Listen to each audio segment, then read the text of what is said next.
At 3:42 a.m. on August 11, 1974, TRAIN number IF701 arrived at the closed platform of the Federal Reserve Freight Terminal in St. Louis. It arrived exactly on schedule, without delays, without stops, without incident. Inside car number 6 was a cargo of special importance, 47 gold bars, total weight almost 1.5 tons, market value more than $35 million. The cargo was accompanied by, for armed guards to federal agents, an automatic sealing system radio tags on each box. The route was simple, Fort Knox Street, Louis, Chicago. The train was not supposed to stop even once, and it really didn't stop. But when the car doors were opened, box number 19 was empty. It was completely empty. Chapter 1. The car that no one opened. The inspection began immediately. The seals were intact. The locks were untouched. There were no signs of tampering. The car doors were opened for the first time since loading in Fort Knox. Everything inside looked perfect.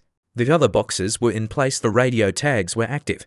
The temperature was normal. No scratches, no dust, no signs of movement. But one box weighed 10 times less than normal. It was opened. Inside, no gold, no padding, no packaging, no tools, as if the bars had never been loaded there. But according to the documents, loading was recorded. Video footage exists. The weight of the car matched. The signatures of all responsible parties were present, and the strangest thing, in the video from Fort Knox, the gold bars are indeed placed in this box. Chapter 2. The train that no one saw. The FBI reconstructed the entire route minute by minute. The train traveled without stops, without slowing down, without deviations, without changing carriages. Satellite tracking was continuous. Radio communication was stable. The locomotive was never switched off. Along the entire route, 3 security posts, 5 surveillance cameras to patrol helicopters. None of them recorded any break-ins, saw any outsiders, registered anyone getting off the train. And yet the gold disappeared en route. Investigators put forward the first theory. The theft could have occurred while the train was moving. But this meant the impossible. To steal the box, one would have to get onto the roof of the train at a speed of 90 kilometers per hour, break into the carriage, carry out a box weighing 32 kilograms, jump off the moving train and disappear without a trace. And all this without a single scratch on the carriage. Chapter 3. The box that shouldn't have existed. 2 days later, the loading archive was opened, and that's when the first anomaly was discovered. Box 19 was missing from the list of primary containers. It appeared in the documents 11 minutes before departure without indicating the person responsible, without the warehouse keeper's signature, as if the box was added at the last moment. But it was present in the video from the very beginning. Investigators noticed another detail. The 19 marking was applied in a different font with different paint, and over an old mark underneath it read CO7, but box CO7 was officially listed as destroyed in a fire in 1971. That is, there was a box in the carriage that officially hadn't existed for 3 years. Chapter 4.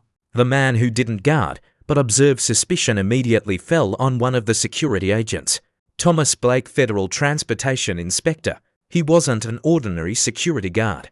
His task was not to guard the cargo but to record the electronic parameters of the railcar: vibrations, weight, pressure, temperature, and he was the one who kept his only weight log. And this is what was discovered. At the beginning of the route, the weight of the railcar was normal, but at 5:11 a.m. it, for 28 seconds, became 32 kilograms lighter, exactly the weight of one crate. Then the weight returned to normal again, as if the cargo disappeared and then returned but empty. Blake explained this as sensor noise. The problem is that such fluctuations are physically impossible. Chapter 5.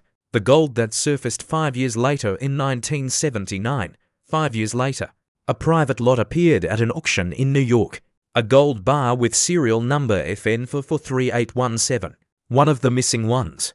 The owner was a collector, Henry Cross, a businessman and donor to a Senate campaign.